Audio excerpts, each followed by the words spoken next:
나의 삶을 드리네.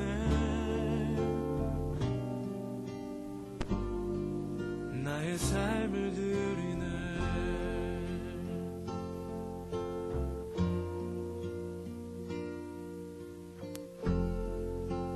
주의 인자는 끝이 없고. 반갑습니다. 3부 예배에 오신 우리 지체들을 주님의 이름으로 환영하고 축복합니다. 이제 예배가 시작이 된다는 것을 신호로 알려주네요. 반갑습니다. 저희들의 옷차림이 되게 화려하죠. 그리고 앞에 또 많은 사람들이 있어서 처음 오시는 분들이 좀 이렇게 또 생소하실 수 있고 놀랄 수 있는데요. 저희가 한 달에 한 번 스탠딩 예배로 하나님 앞에 나아갑니다. 그래서 율동도 하고요. 또 춤도 추면서 하나님을 찬양하는 그런 시간을 갖습니다. 오늘 저희 W팀과 또 카나프가 연합해서 하나님을 함께 찬양하고 하나님 이름으로 높일 때 우리 안에 하나님이 주시는 그 은혜가 가득했으면 좋겠습니다. 여러분 함께 하시는 분들도 마음에 주시는 대로 함께 일어나셔서 몸짓으로 또 우리의 표정으로 우리의 온 마음을 다해서 하나님을 영화롭게 하고 기쁘시게 하는 그런 예배가 되기를 소망합니다. 우리 다 같이 사도신경으로 우리의 신앙을 고백하겠습니다. 나는 전능하신 아버지 하나님 천지의 창조주를 믿습니다. 나는 그의 유일하신 아들 우리 주 예수 그리스도를 믿습니다. 그는 성령으로 잉태되어 동정녀 마리아에게서 나시고 본디오 빌라도에게 고난을 받아 십자가에 못 박혀 죽으시고 장사된 지 사흘 만에 죽은 자 가운데서 다시 살아나셨으며 하늘에 오르시어 전능하신 아버지 하나님 우편에 앉아 계시다가 거기로부터 살아있는 자와 죽은 자를 심판하러 오십니다. 나는 성령을 믿으며 거룩한 공교회와 성도의 교제와 죄를 용서받는 것과 몸의 부활과 영생을 믿습니다. 아멘.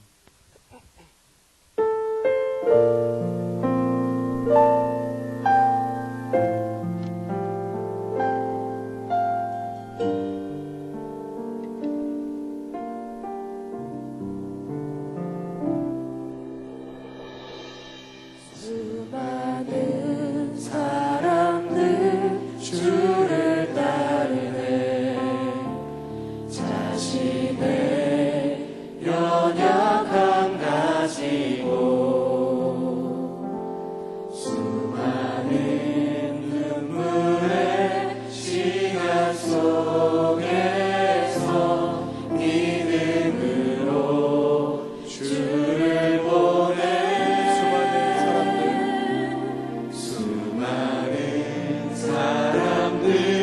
주를 따르네. 자신의 연약함 가지고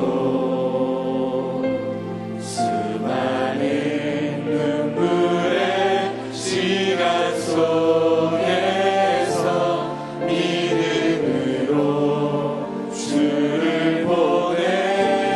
주의 영원한 사랑, 주의 영원한 사랑으로 주의 말씀을 이루시네.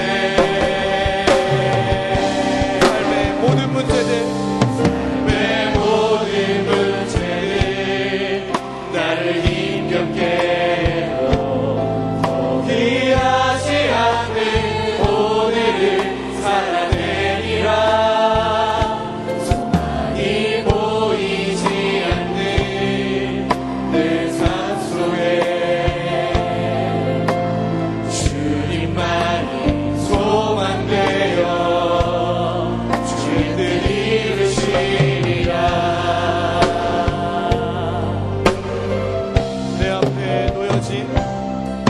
내 앞에 놓여진 상황 속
허락하여 주시옵소서. 이 시간 간절하게 주님을 찾으며 나가기 원합니다. 함께 기도하십시다.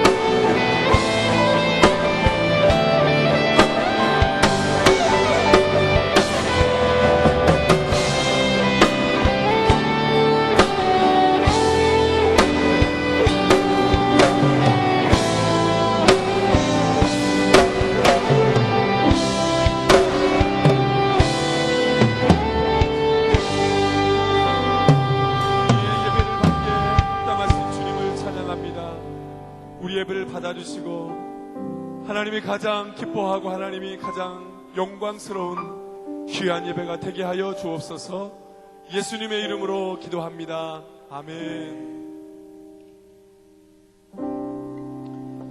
아름다운 마음들이 모여서 주의 은혜 나누며 예수님을 따라 사랑해야지. 우리 서로 사랑해. 우리 서로 사랑해. 우리 옆에 지체들을 보며 우리 서로 사랑해. 우리 서로 사랑해.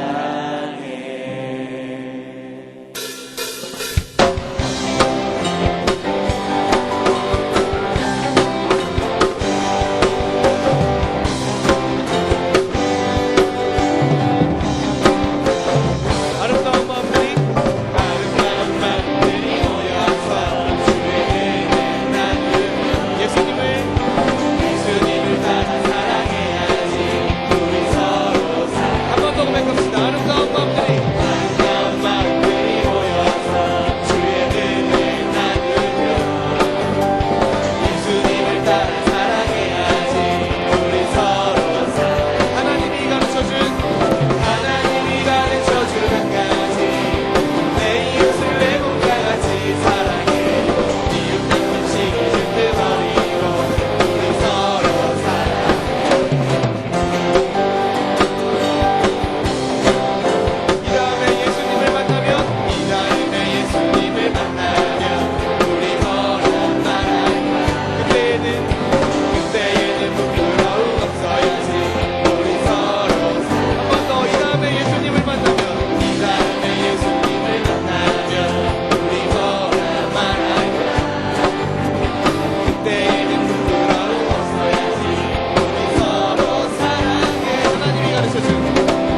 강한 손 날 이끄시네.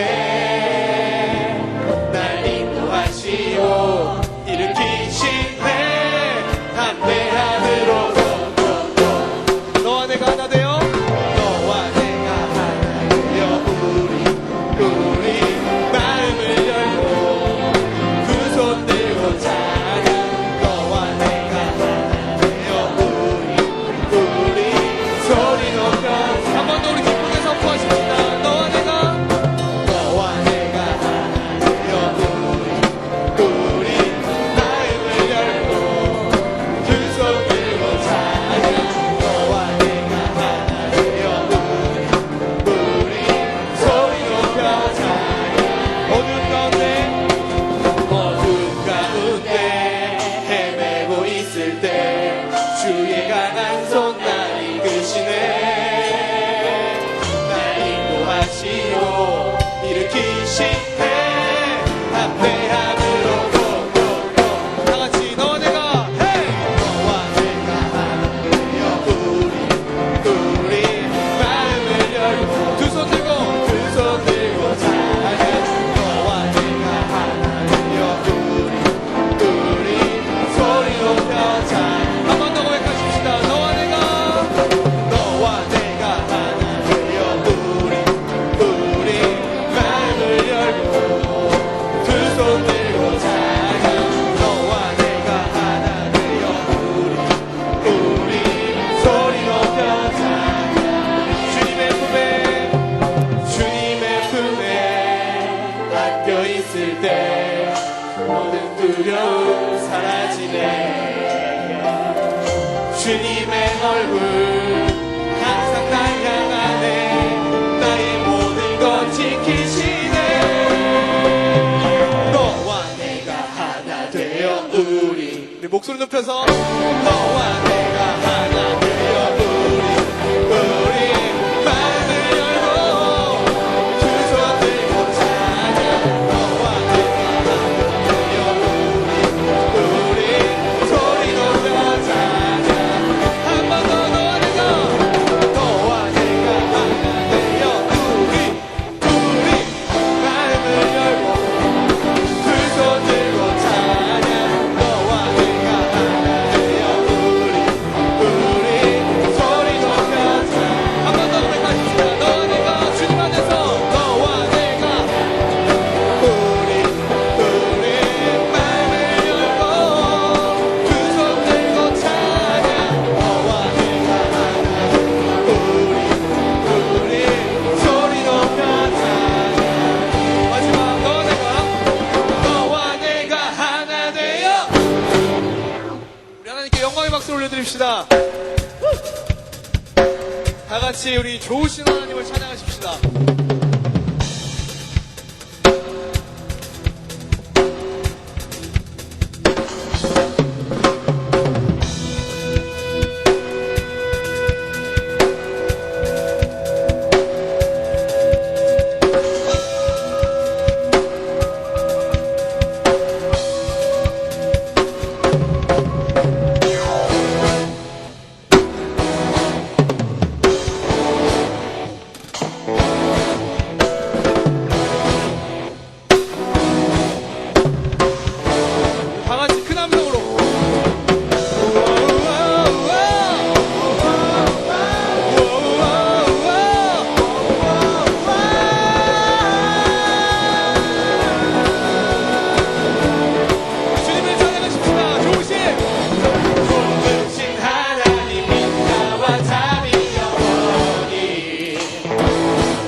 좋으신 하나님, 좋으신 하나님 인자와 자비 영원히 좋으신 하나님 인자와 자비 영원히 마지막으로 좋으신 하나님 인자와 자비 영원히 다같이 각나라 종속과 백성만원 세상 모든 세대 영원토록 주 옆에 할렐루야 할렐루야 주 옆에 주 하나님 주 옆에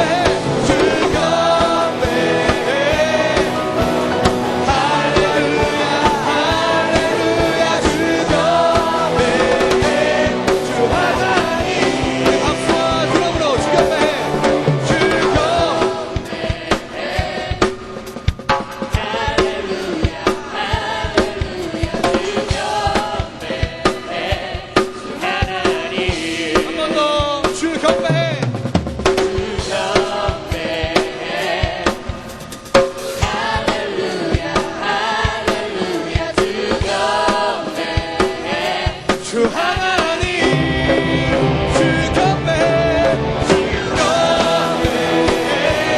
오 할렐루야 할렐루야 주 옆에 주 하나님 주 옆에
많은 이들 말하고 많은 이들 노래는 하지만 정작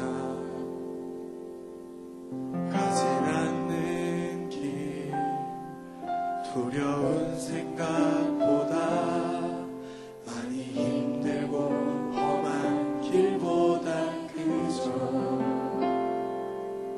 말로만 가려 많은 이들 말하고 많은 이들 말하고 많은 이들 노래는 하지만 정작 가진 않는 길 두려운 생각보다 많이 힘들고 험한 길보다 그저 말로만 가려기에 점점 멀어져만 가네 내게 생명 주었던 그 일 점점 비어가려 하네 내게 사랑 주었던 그 일 다시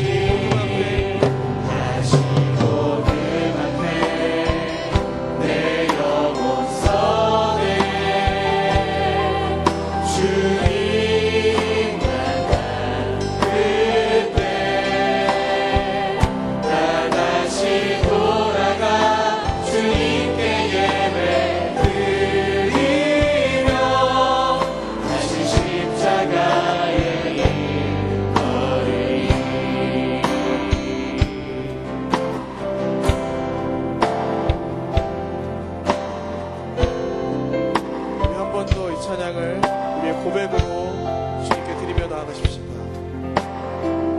많은 이들 말하고 많은 이들 말하고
바다에도 무성한 나뭇가지로 그늘을 만들어 쉬게 하시는 하나님, 무더운 날씨 가운데 오늘도 주님께 나와 예배하게 하심에 감사드립니다.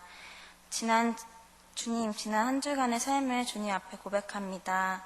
상황과 여건에 맞게 쓸 것과 마실 것을 알맞게 공급해 주시는 하나님께 감사함보단 불평이 앞서는 한 주를 보냈습니다. 주님이 주인 되시는 삶을 살기보다는 내가 내 삶의 주권자가 되고자 하는 삶을 살았습니다. 우리의 연약함을 주님께 고백하고 회개합니다. 주님, 우리의 죄를 용서하여 주세요. 지난 토요일 12주간의 XE 훈련이 주님 안에서 잘 마무리되었습니다. 12주간의 훈련으로 끝나는 것이 아니라 앞으로 삶으로 살아갈 힘과 능력을 더하여 주세요. 한 영혼을 천하보다 귀하게 여기신 예수님의 마음처럼 우리의 마음이 예수님을 알지 못하는 영혼에게 더욱 집중되길 소망합니다.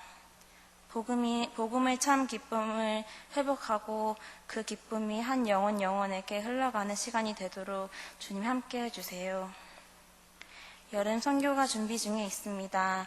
준비하는 훈련 가운데 한 사람 한 사람이 주님의 사랑을 경험하는 귀한 시간이 되길 소망합니다.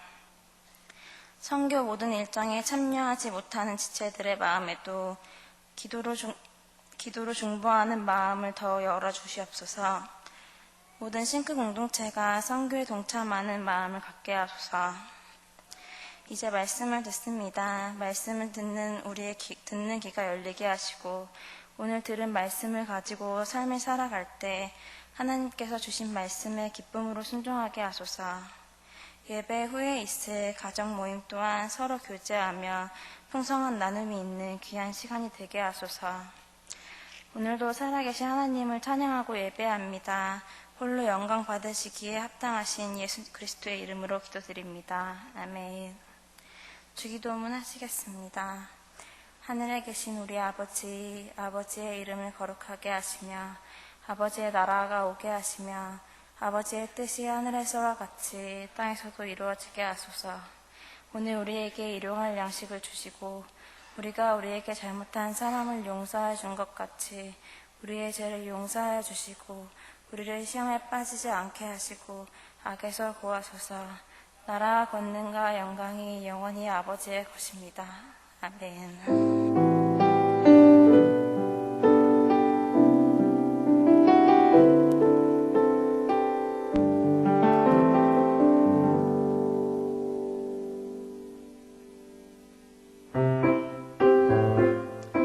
안녕하세요. 카나프와 함께한 스탠딩 예배, 오늘따라 유난히 더 즐거우셨죠?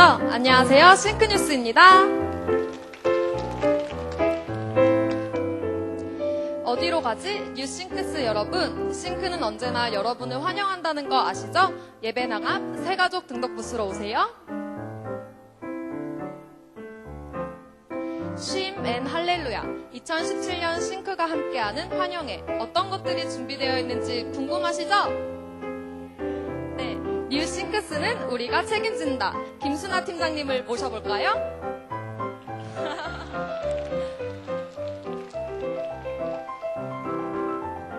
네, 안녕하세요. 저는 싱크 새가족팀 팀장 김순아라고 합니다. 반갑습니다.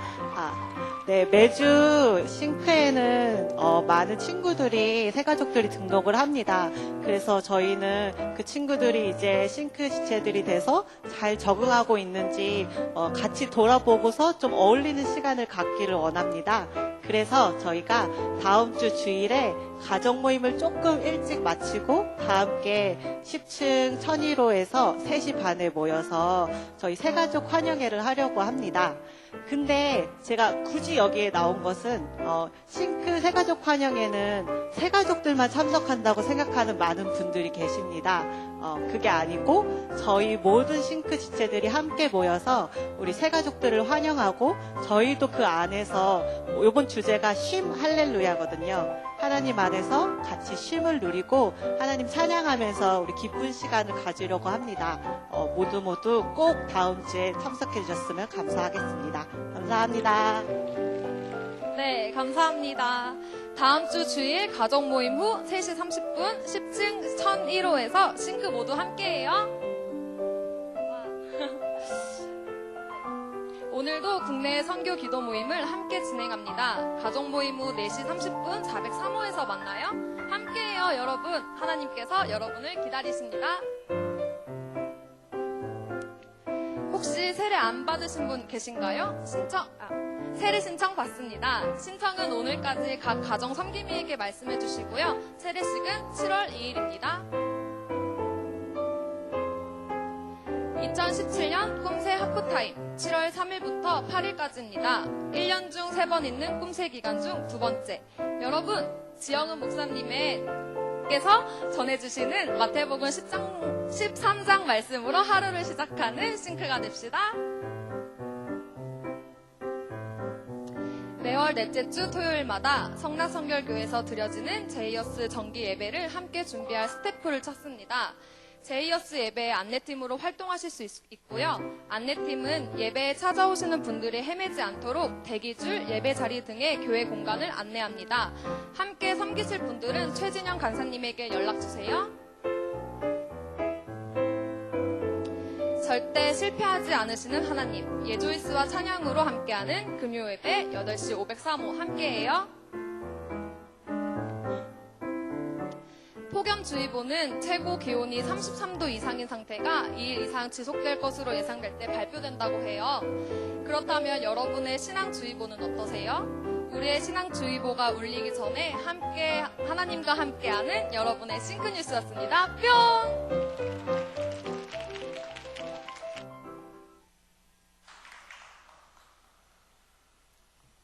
오늘 우리에게 주신 하나님의 말씀은 요한복음 14장 25절에서 31절 말씀입니다. 다 찾으신 줄 알고 봉독하겠습니다.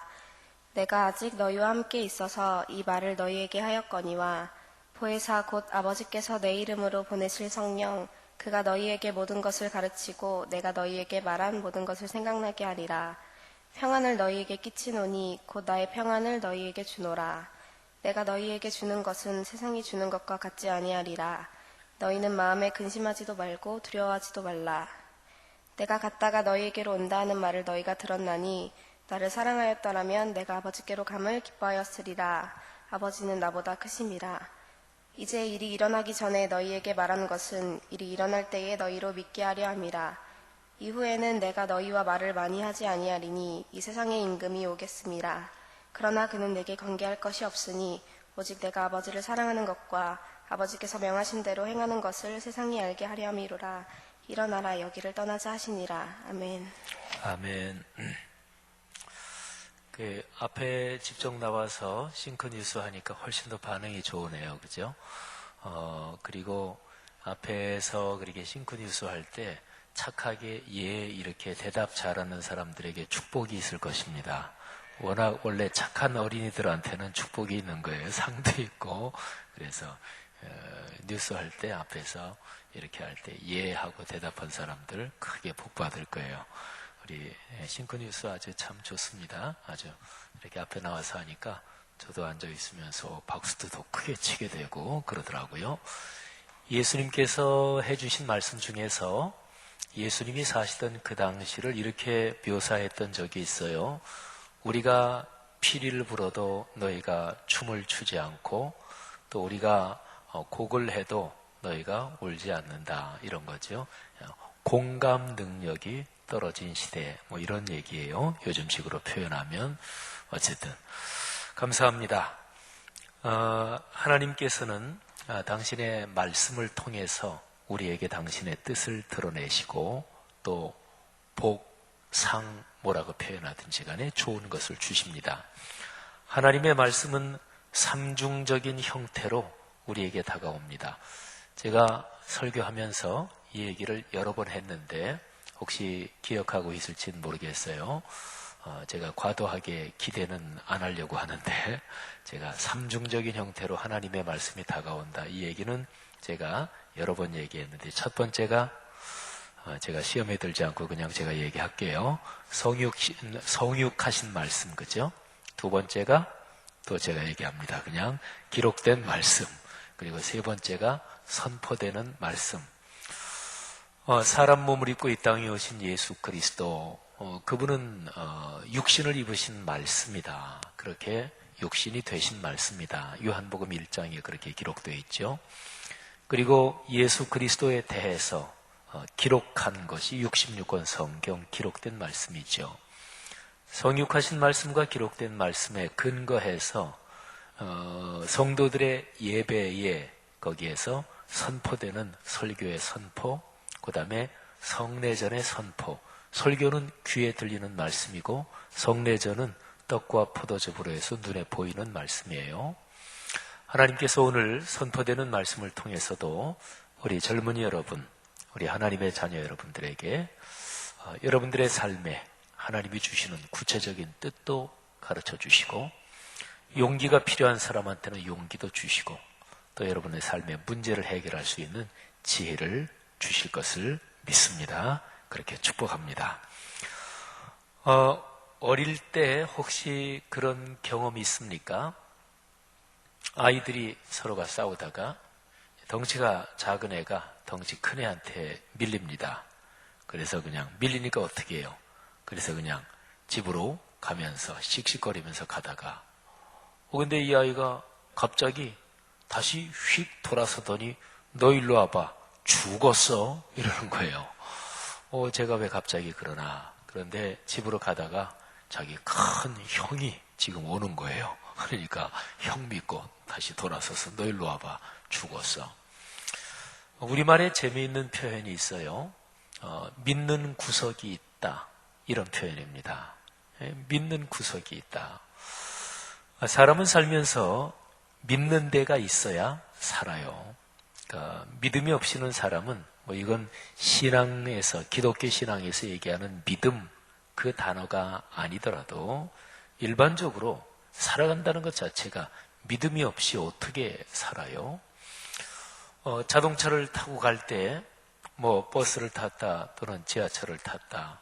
근데 운전하는 사람에 대한 그 믿음은 명시적인 믿음이라기보다 그냥 습관적인 그런 거긴 하지만 예를 들어서 이 기사가 제대로 운전을 하나 이렇게 믿지 못하면 그거 어떻게 타겠어요? 생활의 모든 것이 다 마찬가지죠. 그래서 믿음이 있어야 사실은 사람은 삽니다. 근데 믿음은 반드시 어떤 대상이 있어요. 사람이든 돈이나 권력 이런 것이든 믿음은 반드시 대상이 있습니다. 여러분이 한번 생각해 보세요. 내가 사는데 내가 믿는 구석은 어디인가, 뭔가 한번 생각을 해 보십시오. 신앙인으로서는 당연히 믿는 구석이, 믿는 데가 명백하게 하나님이죠. 나와 같이 계신 주님, 그 주님을 믿으면서 살아가는 거죠. 사람은 살면서 다른 사람이 필요합니다. 사람은 사람 사이에서 살기 때문에. 근데 사람은 믿음의 대상은 아니고 사랑의 대상이다. 이런 얘기 많이 들으셨죠, 그죠? 사람을 믿으면 반드시 실망하거나 상처를 받습니다. 그래서 믿음의 대상이 아니고 사람은 사랑의 대상이다. 그런 거죠. 믿는 도끼에 발등 찍힌다는 말이 있죠. 근데 믿는 도끼에 발등 찍히지 사랑하는 도끼에 발등 찍히진 않습니다. 하긴 또 제가 지금 한 이 표현을 듣고 어떤 사람은 생각하기를 목사님이 사랑을 안 해봐서 몰라요. 실현 안 당해봤죠? 사랑하는 도끼에도 발등 찍힙니다. 그럴지도 모르겠어요. 근데 제가 지금 얘기하는 사랑은 성경에서 말하는 그 성경적인 사랑, 아가페의 사랑을 말해요. 그러니까 그런 본질적인 의미의 사랑으로 말하면 사랑하는 도끼에는 발등 찍히지 않습니다. 근데 믿는 도끼에는 발등이 찍히는 거예요. 형제 자매들이요, 우리 그리스도 안에서 지체들이요, 여러분이 하나님을 굳게 믿고 이 굳센 믿음 가운데서 삶의 길을 걸어가기를 주의 이름으로 축복합니다. 믿음이 없으면 그러면 그 자리에 근심, 불안, 두려움 이런 게 찾아듭니다. 사람의 마음은 절대로 진공 상태로 있을 수 없어요. 사람은 의식이 있는 존재거든요. 그걸 다른 말로 사유, 생각, 사고 이렇게 표현해요. 그러니까 사람은 생각하는 갈대, 신앙의 선배 파스칼이 빵세 그 명상록에서 했던 유명한 말이죠. 그래서 사람 마음속에는 항상 어떤 무드, 어떤 모드, 어떤 상태가 있어요. 그런데 마음에 믿음이 없으면 그러면 그 반대의 모드, 무드가 사람 마음을 지배합니다. 믿음과 반대되는 게 근심, 불안, 두려움 이런 거죠. 요한복음 13장, 14장, 또 15, 16장 계속 이어지는데 여기에 보면 근심, 불안, 두려움에 휩싸인 사람들이 나옵니다. 예수님의 제자들입니다. 거기에 보면 제자들이 근심하고 두려워하는 이유가 있어요. 그거는 3년 동안 자신들을 가르쳐 주시고 자신들을 이끌어 주셨던 스승 예수가 떠나신다. 이것 때문에 근심하고 두려워합니다. 다른 말로 표현해 보면 상실 때문에 오는 근심과 두려움이지요. 스승을 상실한다. 안내자를 상실한다. 보호자를 상실한다. 이것 때문에 오는 근심과 두려움이죠. 어렸을 때 엄마 아빠 잠깐 어디 놀러 갔다가 잃어버려서 그랬던 경험 있는 사람 아마 있을 거예요. 굉장히 크게 두려워하고 뭐 그런 사람도 그런 경험이 진했던 사람도 혹시 있을지 모르겠어요. 저는 기억은 안 나지만 세상을 떠나신 우리 어머니가 어디 어릴 때 가면 제멋대로 많이 돌아다녔대요. 그래서 잃어버리기도 하고 그랬다 그러던데 어쨌든 보호자를 상실한다. 그리고 스승을 상실한다. 이게 이제 두려움과 근심의 원인이지요. 근데 이거는 겉에 껍데기예요. 요한복음 13, 14, 15 여기에 나타나는 제자들의 근심과 두려움에 속을 한꺼풀 두꺼풀 들쳐놓고 보면 스승을 상실한다. 요거 말고 자기들의 야망을 상실한다. 이것 때문에 사실은 두려워하고 있는 거예요. 성경학자들의 연구에서 공통적으로 이런 얘기를 합니다. 예수님을 따른 제자들은 정도의 차이는 있어요. 뭐 베드로, 야고보, 요한, 뭐 도마, 뭐 사람에 따라 좀 차이는 있지만 예수님의 제자들 대부분은 예수님의 말씀을 듣고 하나님께 순종해서 그래서 따른 사람들이라기보다 각자가 자기 개인의 달성하고자 하는 어떤 개인의 목표를 가지고 있었다는 거예요. 그거를 야망이라고 얘기할 수가 있습니다. 각자 개인의 야망이 있었다는 거예요. 근데 스승 예수가 떠나신다고 하니까 자기들 생각에는 스승 예수님이 큰 자리에 오르고 성공하고 그래서 그 덕분에 자기들도 자기 인생의 야망을 좀 달성하고 싶었는데 근데 그게 이제 사라지게 생겼으니까 이게 사실은 저변에 깔린 불안의 원인이었습니다. 정리하면 두 가지죠. 상실 때문에 오는 불안, 두려움인데 첫 번째는 스승의 상실. 근데 속에 보니까 야망의 상실입니다. 여러분, 특별히 야망의 상실과 연관해서 야망 또는 욕망 이런 것들은 사람들의 욕심에서 생기는 거죠. 그런데 욕심이 해결되는 방식은요. 욕심이 채워져서 해결되진 않아요. 적어도 욕심, 욕망, 욕구 약간 부정적인 쪽으로요. 이런 쪽으로 가기 시작하면 그런 상황은 그 욕망과 욕심에 채워준다. 그래서 해결되는 게 아니에요. 욕망은 사람의 죄된 욕망은 밑빠진 독과 같습니다. 그래서 채워지질 않아요. 자, 어쨌든 제자들은 지금 근심하고 두려워하고 있습니다. 스승의 상실 그리고 실제적으로는 야망의 상실입니다. 그런데요, 이 사람들은 이 제자들은 그래도 행복한 사람들이었어요. 이유가 있습니다. 요한복음 13장 1절에 이들이 행복한 사람이라는 증거가 나와요. 먼저 성경 구절을 들어보세요. 6월절 전에 예수께서 자기가 세상을 떠나 아버지께로 돌아가실 때가 이른 줄 아시고 세상에 있는 자기 사람들을 사랑하시되 끝까지 사랑하시니라. 아멘. 자, 예수님이 누구를 사랑하셨다고요? 제자들을. 근데 제자들을 뭐라고 표현했어요?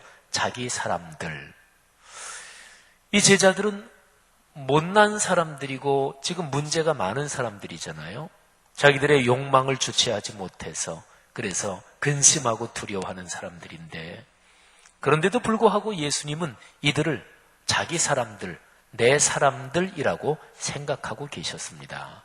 그래서 내 사람들이기 때문에 끝까지 사랑하셨습니다. 우리가 지금 묵상하는 게 요한복음 13, 14 요 부분인데, 그 앞에 요한복음 10장을 보면 이런 표현이 나와요. 예수님 말씀인데, 아버지께서 내게 주신 사람들을 내 손에서 빼앗을 자가 없다. 그러니까 예수님은 당신의 사람들을 꼭 끌어안고 절대로 누구한테 뺏기지 않으시는데요. 당신의 사람들을 버리지 않으시는데요. 이 정도면 12제자들은 행복한 사람들이죠. 형제자매들이요, 지체들이요, 우리 자신들의 모습을 생각해 보십시다. 우리 자신들은 어떤가요? 여기에 제자들이 자신들의 욕망 때문에, 자신들의 욕심 때문에, 그 욕망이 이루어지지 않을 것 때문에 근심하고 두려운 것처럼 우리의 모습에도 그런 부분이 있지 않나요? 그런데 우리가 스스로 자신의 모습에 대해서 스스로가 실망하고, 아유, 내 신앙이 이것밖에 안 되지, 아유, 참 내가 이런 못난 데가 있지, 우린 그런 자의식이 많잖아요. 그건 누구한테나 있어요. 뛰어난 사람은 없을 것 같죠. 그런 사람이 더 심합니다. 보통 사회적인 경쟁에서 남보다 아주 뛰어나서 상위권 그룹에 들어가 있는 사람일수록 열등감이 더 심각합니다. 그러니까 그거는 사람 누구에게나 다 있어요. 내가 못났다, 아유 내가 참 부족하다, 아유 나는 이 정도밖에 안 된다. 근데 하나님께서는 당신의 사람들을 그럼에도 불구하고 사랑하신다는 거예요. 그리스도인이 가질 수 있는 최고의 행복이 바로 여기에 있습니다. 우리 사랑하는 젊은이 여러분, 하나님께서 여러분을 당신의 사람으로 부르셨고 당신의 자녀로 부르셨고, 그리고 그리스도인, 이 뜻이 그리스도의 사람 이런 뜻이거든요. 여러분이 그리스도의 사람이요 하나님의 자녀인 것을 굳게 확신하십시오. 그리고 그 사실을 꽉 붙잡으시기를 바랍니다. 자, 예수님께서 당신의 사람들을 끝까지 사랑하시면서, 그러면서 불안하고 두려워하고 근심하고 있는 그 사람들에게 그러면 주님께서는 어떤 조치를 해주시나요? 주님께서 성령을 보내주신다고 약속하십니다. 요한복음에 나오는 참 유명한 단어예요. 예수님께서는 성령을 보혜사 이렇게 표현하십니다. 성경 구약은 히브리어가 원어고 신약은 헬라어가 원어인데, 이게 이제 한글로 번역된 단어 중에서 제가 참 멋진 번역이다 이렇게 생각하는 그런 단어 몇 가지가 있는데, 그 중에 하나가 이 보혜사라는 단어입니다. 헬라어 원어는 파라클레토스라고 발음해요. 원래 변호사, 상담자 또는 나를 지지해주고 격려해주는 사람 이런 뜻인데, 이 파라클레토스를 한글로 보혜사라고 번역을 했어요. 아주 멋진 번역이에요. 이 보혜사라는 한자어를 글자 그대로 풀면 보호해 주시고 은혜를 주시는 스승 또는 선생님 이런 뜻이에요. 세상은 험하고 우리 개인의 힘으로 이 세상을 혼자서 다 헤쳐나갈 수는 없습니다. 우리는 일반적으로 살아가면서도 태어나서 자랄 때 부모의 보호가 필요합니다. 또 학교에서 공부를 하면서 지식을 배우면서 또 그렇게 안내를 받고 이끌림을 받고 또 선생님의 가이드를 받는 보호가 필요합니다. 인생은 성인이 됐다 그래서 보호가 필요 없는 게 아니에요. 어떤 조직에 속해 살고 회사에 들어가고 교회 공동체에서 신앙생활하고 사람은 평생 존재하면서 늘 어떤 종류의 보호가 필요합니다. 안내가 필요합니다. 안내와 보호가 절대로 하나도 필요하지 않은 사람이 있을까요? 그런 사람은 존재하지 않습니다. 그러니까 보세요. 여기에 우리를 보호해 주시고 안내해 주시고 또 우리 옆에서 우리를 지지하고 격려해 주시는 선생님 또는 내 편이 되어주는 사람, 이게 바로 보혜사예요. 독일어 성경에서는 이 보혜사, 그러니까 파라클레토스를 뭐라고 번역했냐면 바이슈탄트라고 번역했어요. 이거는 두 단어가 합쳐진 말이에요. 바이, 이거는 옆에 이런 뜻이에요. 슈탄트, 이거는 거기에 서 있다, 거기 있다 그런 뜻입니다. 그러니까 바이슈탄트, 이 독일어 단어는 성령이 내 옆에 계시면서 내 옆에 서 계시면서 내 편 들어주시고 그리고 나를 보호하시고 지켜주시는 분이다. 바로 그런 얘기입니다. 자, 보세요. 예수님께서 성령을 보내주신다. 이거는 지금 현재 제자들의 상태에 대한 가장 확실한 처방입니다. 제자들이 뭐 때문에 두려워하고 있었다고요? 두 가지 상실. 첫째, 스승의 상실. 두 번째, 자기 야망의 상실. 자, 스승의 상실 문제는 예수님은 떠나지만 성령께서 오셔서 같이 계시니까 스승의 상실 문제는 해결됐죠. 아니, 어떤 면에서는 더 좋아요. 예수님은 육신을 가지고 계셨던 분이기 때문에 제자들 옆에 있었죠. 또 뭐 제자들을 어디 심부름 시켜서 보내면 거리가 좀 떨어질 수도 있죠. 근데 성령은 영이십니다. 그렇기 때문에 성령은 옆이 아니라 우리의 안에 계시는 거예요. 우리의 마음과 영혼에 계시는 거예요. 어떤 면에서는 예수님보다 더 좋죠. 자, 첫 번째, 스승의 상실 문제는 이렇게 해결이 됩니다. 근데 두 번째, 욕망의 상실 그리고 야망의 상실, 이거는 어떻게 해결이 될까요? 아까 제가 말씀드렸죠. 야망, 욕망, 욕심은 이거는 채워서 해결되는 게 아니다. 이거는 마음을 바꿔야 돼요. 내 자신의 이기적인 욕망, 욕심을 따라 살던 그런 사람이 하나님의 거룩한 뜻을 깨닫고 주님의 뜻에 순종해서 다른 사람을 동반자로 여기면서 그렇게 살아야, 그러니까 마음과 심령이 바뀌어야 해결되거든요.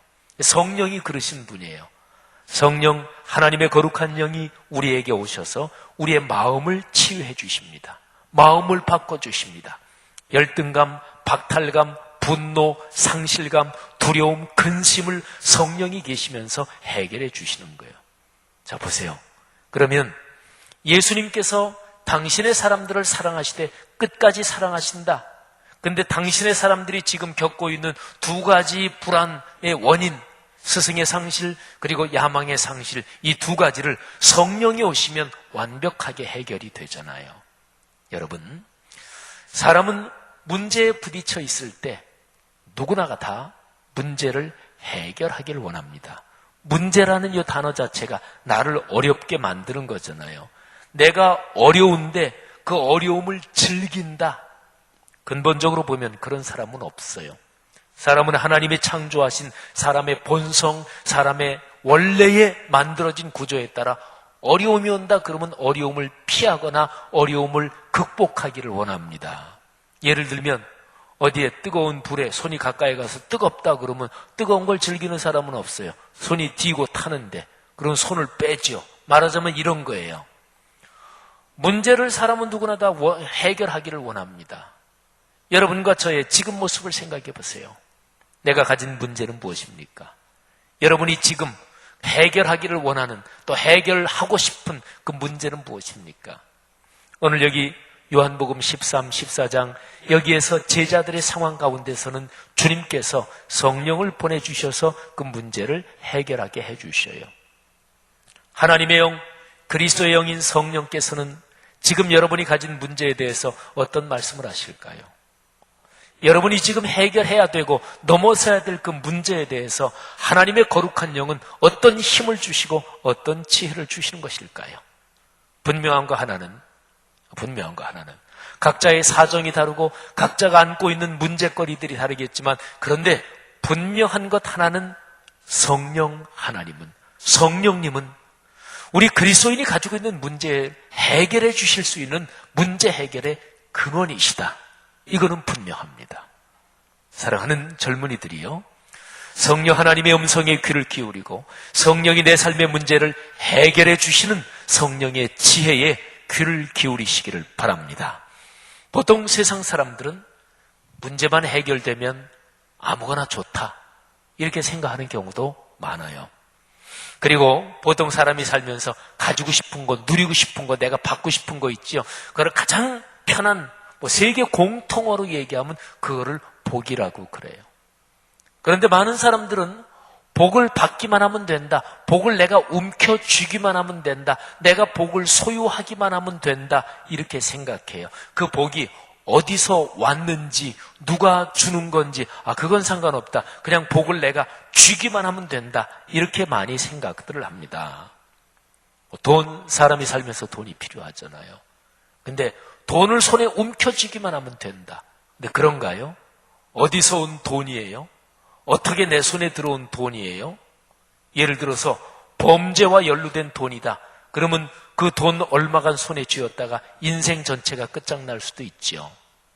그러니까 사람이 갖기를 원하고 내가 누리기를 원하는 그런 것들. 근데 중요한 거는 어디에서부터 그게 오는 거지? 이게 중요합니다. 그러니까 어디에서부터 오는 건 따지지 않고 무조건 내 목적만 달성하면 된다. 이런 사고방식에 빠지면 불의하고도 그냥 손을 잡고, 그리고 서구나 우리 동양도 마찬가지죠. 옛날 신화, 민화 또는 동화 또는 문학작품에서 많이 등장하는 그런 게 발생하는 거예요. 말하자면 악마하고 계약을 하는 거예요. 사탄하고 계약하는 거예요. 악마에게 내 영혼을 파는 거예요. 내가 원하는 거 손에 쥐기만 하면 된다. 이렇게 되면은 누구하고도 거래를 하는 거지요. 근데 그거는 영혼의 파멸이고, 그리고 종국적인 멸망입니다. 그러니까 기독교적으로 보면 어디에서부터 오느냐, 그 근원이 결과를 지배합니다. 자, 여기하고 연관된 아주 멋진 하나님의 말씀을 한번 들어보십시오. 야고보서 1장 17절입니다. 온갖 좋은 은사와 좋은 선물이, 온전한 선물이 다 위로부터 빛들의 아버지께로부터 내려오나니 그는 변함도 없으시고 회전하는 그림자도 없으시니라. 아멘. 여러분, 제가 지금 읽어드린 구절에서 온갖 좋은 은사, 온전한 선물 이렇게 표현되어 있는데, 이거를 그냥 편하게 한 글자로 바꾸면 아까 얘기하는 그거예요. 복이 어디에서부터 오느냐? 따져가고 거슬러 가면은 결국은 하나님께로부터, 위로부터 온다는 거예요. 근데 거기에서부터 오지 않는 복이라는 이름표가 붙은 게 또 있어요. 사입이죠. 모조품이죠. 유사품이죠. 복인 줄 알았는데 나중에 결국 내 인생에 저주를 불러일으키는 게 있단 말이에요. 그래서 야고보서 1장 17절 그 바로 앞에 16절에는 이렇게 기록이 되어 있어요. 내 사랑하는 형제들아 속지 말라. 이게 중요하죠. 내 사랑하는 형제들아 속지 말라.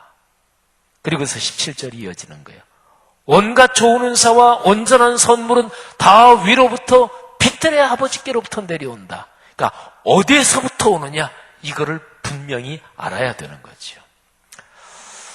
형제 자매들이요, 성령이 우리에게 오시면 그 성령은 불안, 근심, 두려움에 사로잡힌 우리의 모두 무드를 바꾸어 주십니다. 그래서 성령이 오셔서 우리에게 주시는 복이 평안이에요.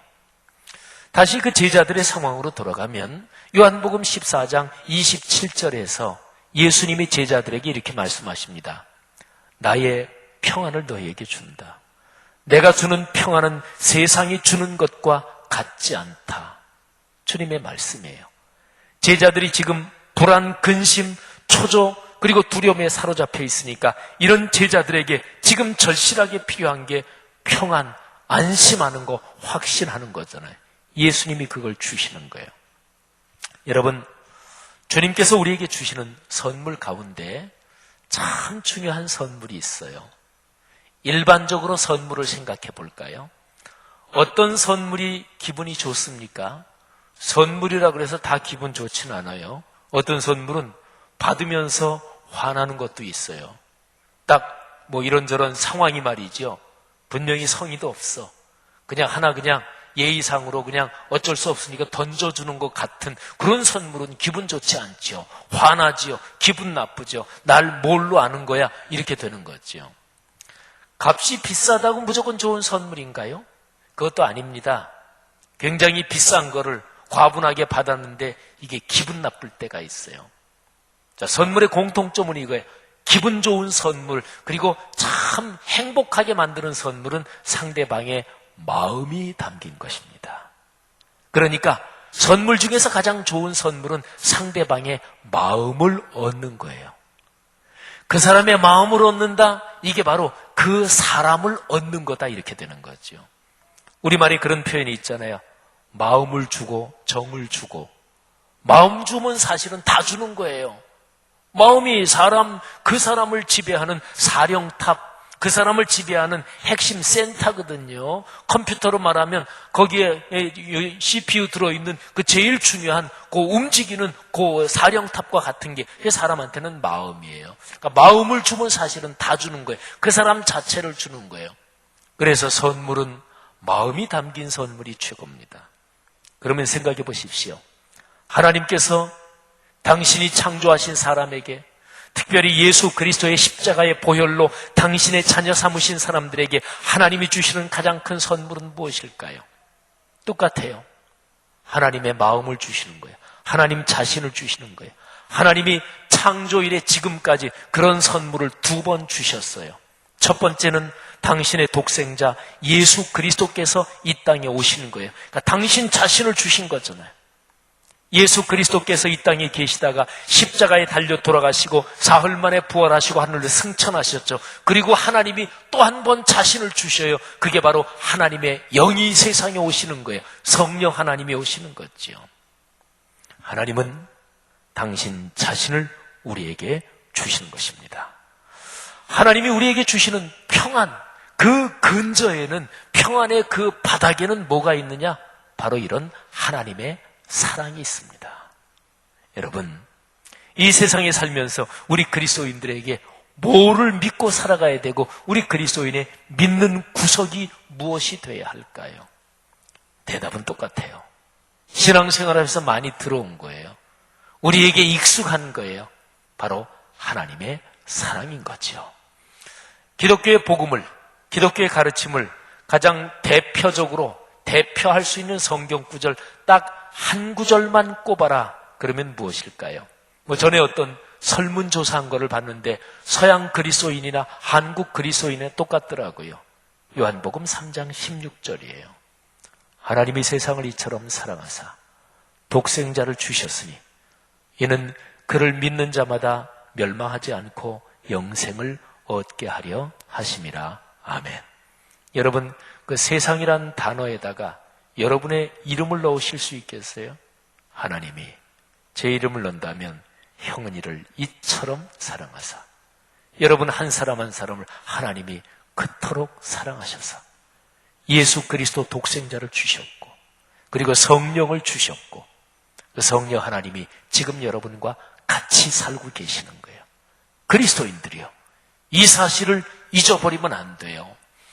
만일에 여러분이 인생길을 걸어가면서 여러분에게 들려오는 얘기 또는 들려오는 어떤 임팩트, 여러분에게 다가오는 그 어떤 것이든지 간에 하나님이 당신을 사랑하지 않으실 수도 있다, 그런 얘기가 들려오면 거짓말이라고 부인하십시오. 하나님이 당신을 사랑하시는 게 요즘 식었다, 이런 얘기가 들려오면 거짓말이라고 판단하시면 됩니다. 하나님이 내가 못나게 굴고 내가 죄를 짓기 때문에 하나님이 너에 대한 사랑을 포기하실 수도 있다, 이런 얘기가 들려오면 그거는 아니다, 부인하십시오. 하나님의 사랑은 변치 않습니다. 오늘 요한복음 13장 1절에서 예수께서 자기 사람들을 사랑하시되 끝까지 사랑하시니라. 젊은이들이요, 성도들이요, 안심하십시오. 하나님께서 여러분과 같이 계십니다. 어떤 사람이 상상해서 쓴 얘기겠지만 참 멋진 얘기예요. 예수님께서 부활하시고 그리고 하늘로 오르셨습니다. 천사들이 반갑게 맞이했대요. 그러면서 천사들이 주님께 질문을 했습니다. 주님, 세상에서 하시던 그 일은 누구에게 맡기고 오셨습니까? 예수님께서 안심하고 맡기고 왔어, 그 사람들에게. 천사가 묻습니다. 아니, 그 사람들이라니요? 다른 사람들이 있나?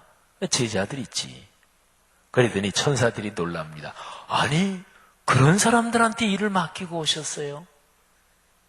여러분, 그러니까 객관적으로 보기에 12제자들은 하나님의 거룩한 일을 맡을 만큼 신실하지 못했고, 맡을 만큼 심지가 굳지 못했고, 맡을 만큼 투철하지 못했고, 헌신하지 못했습니다. 그런데 12제자의 모습은 여러분과 저의 모습 아닙니까? 그런데도 불구하고 주님께서 우리에게 일을 맡기시는 거예요. 주님이 어디 믿는 구석 때문에 그럴까요? 주님이 우리를 믿는 건 아니에요. 주님은 우리를 사랑하시지. 주님이 믿는 구석은 우리 안에 계신 성령 하나님이십니다. 예수님이 믿는 구석이 그거예요. 그리고 우리가 믿는 구석도 그것입니다. 내 지식과 내 의지와 그리고 내 이런저런 거를 내가 믿는다고요? 아닙니다. 결국은 나에게 실망을 줄 거예요. 내 안에 계신 성령님, 내 안에 계신 주님을 믿고 그리고 걸어가시는 우리 그리스도인들 되기를 주의 이름으로 권면하며 축복합니다. 기도합시다. 오늘 선포된 주님의 말씀을 통해서 하나님께서 여러분에게 어떤 권면 또 어떤 격려를 주셨습니까? 설교를 듣는 중에 나 자신의 요즘 삶의 모습을 돌아보며 하나님이 어떤 깨달음을 주셨습니까? 오늘 설교의 메시지는 단순합니다. 하나님께서 여러분을 사랑하신다는 것입니다. 그리고 그 사랑은 끝까지 이어진다는 것입니다. 영원토록. 내 자신이 못나고 또 못되고 또 이런저런 능력이 부족하고 거기에 따라서 주님의 사랑이 커지고 작아지고 그러지 않습니다. 만일에 그렇다면 주님이 우리를 사랑하시는 그 사랑은 주님의 선물이 아니고 우리가 그만큼 했기 때문에 제가 이만큼 했으니까 이만큼 사랑해 주시고 제가 이 정도 주님을 위해서 일했으니까 주님도 이 정도는 사랑해 주셔야죠. 그러면 선물이 아니지요. 은혜가 아니지요. 그건 대가지요. 그건 거래지요. 하나님이 우리에게 주시는 모든 것은 은혜입니다. 우리는 자격이 없는데 하나님이 선물로 주신 거예요. 이 시간에 하나님 앞에 기도합시다. 하나님, 제 안에 계신 성령 하나님, 하나님의 사랑을 보여주시는 그 성령의 임재, 내 안에 계시는 현존, 주님 그 손 붙잡고 살아가겠습니다. 근심, 불안, 두려움, 이런 것들이 지금 자신의 마음을 사로잡고 있는 그런 지체들이 있습니까? 이 시간에 기도하십시오. 위에서부터 주시는 성령이 내 안에서 주시는 그 평안을 제가 경험하기를 원합니다. 믿음을 가지게 해 주옵소서. 이 시간에 다 같이 들은 말씀 끌어안고 하나님 앞에 통성으로 기도하겠습니다. 하나님 아버지 은혜를 진심으로 감사합니다. 오늘 이 시간에 요한복음 13장 14장에서 제자들이 처한 어려움, 두려움, 근심, 걱정 이런 상황에서 예수님이 어떻게 처방해 주시는지 주님의 처방을 오늘 이 말씀 속에서 배우십니다. 오 주여 우리를 축복하여 주옵소서. 성령으로 아름답게 확장되어 줄 수 있도록 저희들을 붙들어 주시고 사용하여 주시옵소서.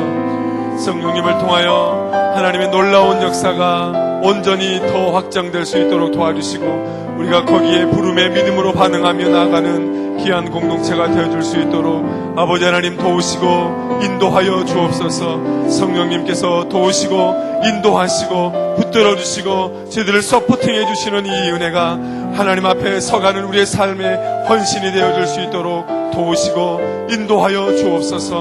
하나님 우리 귀한 공동체가 오늘 주신 말씀에 따라 함께 결단하며 기도하오니 하나님이 드리는 이 결단을 받아주시고 하나님의 영광을 위하여 온전하게 사용하여 주시기를 간절히 원합니다. 하나님 저희가 드린 이 귀한 결단을 받아주시옵소서. 예수님의 이름으로 기도합니다. 아멘. 함께 찬양하시면서 하나님 앞에 예물 드리겠습니다.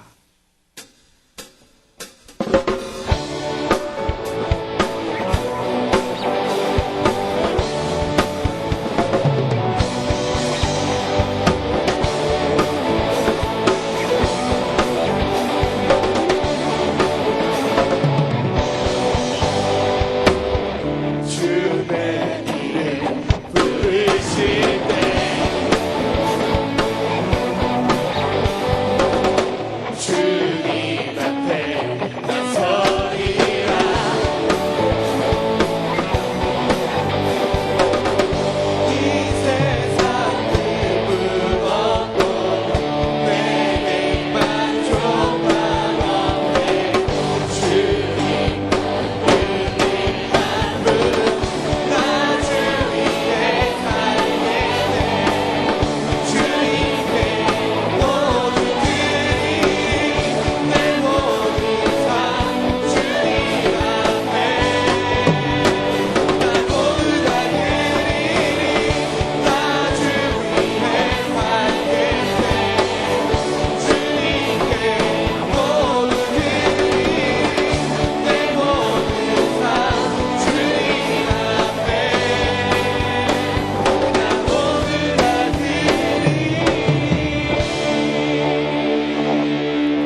오늘도 주님이 주신 물질의 일부를 구별하여 저희가 가지고 나왔습니다. 하나님 감사드립니다. 하나님의 나라와 복음이 전해지는 일에 하나님의 사랑이 필요한 곳으로 잘 흘려보내 주시옵소서. 예물을 준비하여 나온 한 사람 한 사람의 삶에 주님이 함께 동행하는 축복도 더하여 주옵소서. 우리의 믿는 구석은 오직 성령님입니다. 믿음을 가지게 하옵소서. 더 이상 세상의 상실과 두려움, 근심이 아닌 끝까지 우리를 사랑하신 하나님의 사랑 안에서 평안을 누리며 사는 복된 우리 한 사람 한 사람 되게 하여 주시옵소서. 이 모든 기도 감사드리며 예수님의 이름으로 기도드렸습니다. 아멘. 우리 함께 일어나셔서 찬양하고 제가 축도하겠습니다.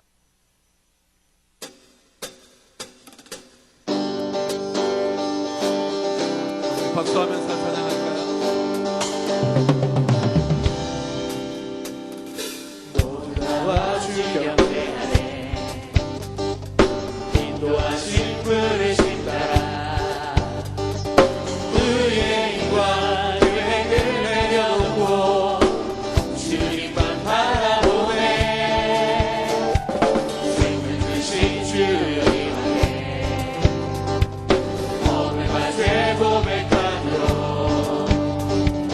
주님의 얼굴 조침으로 구할 때 주님은 나타나시네 이곳에서 주님을 예배하네 여기까지 우리를 또 하셨네 주의 크신 능력 우리 붙드셨네 주님 앞에 나올 때 이곳에서 우리는 예배하네 내가 주님과 함께 노래하네 우리를 돌이키시는 주의 계획 이곳에 세우셨네 이곳에서 주님을 예배하네 여기까지 우리를 또 하셨네 주의 크신 능력 우리 붙드셨네 주님 앞에 나올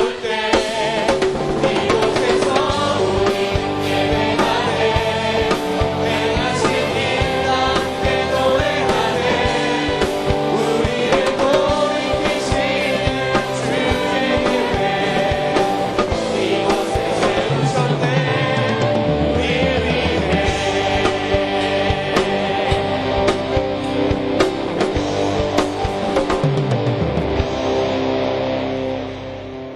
이제는 예수 그리스도의 은혜와 하늘 아버지의 크신 사랑하심과 성령님의 인도하심이 오늘 주님의 말씀을 듣고 그 말씀에 의지하여 살아가기로 다짐한 모든 우리 청년 공동체 한 사람 한 사람 위에 지금부터 영원토록 함께 하옵시기를 간절히 축원하옵나이다. 아멘.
다 같이 함성으로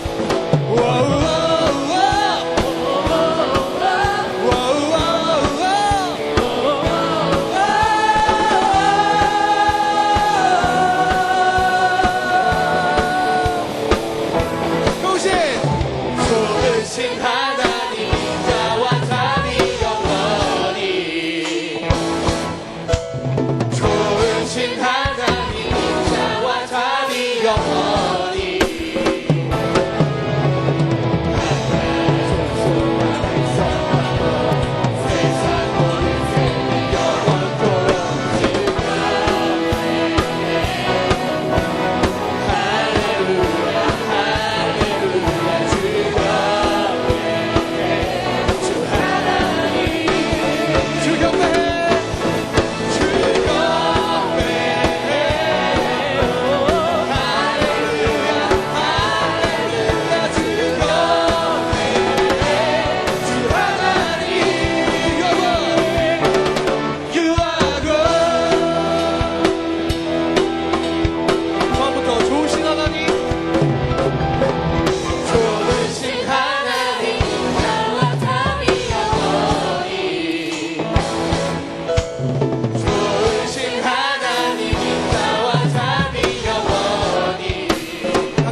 인자와 잠이 영원히 좋으신 하나님 좋으신 하나님 인자와 잠이 영원히 마지막으로 좋으신 하나님